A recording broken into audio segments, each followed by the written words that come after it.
باكستان.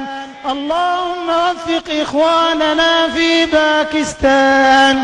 اللهم وفق إخواننا في باكستان. اللهم اجمع قلوبهم ووحد صفوفهم على كتابك وسنة نبيك صلى الله عليه وسلم. اللهم املأ قلوبهم بالإيمان والسنة. اللهم املأ قلوبهم بالإيمان والسنة.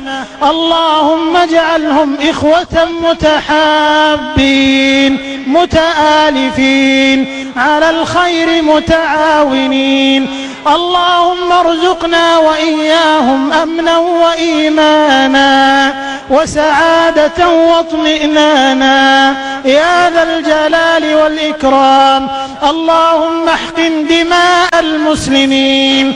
اللهم احقن دماء المسلمين. اللهم أبعد عنهم العنف والطائفية يا ذا الجلال والإكرام. اللهم احفظ هذه البلاد بالإسلام. اللهم احفظها بالإسلام. اللهم رد عنا وعنها شر الأشرار وكيد الفجار وشر طوارق الليل والنهار.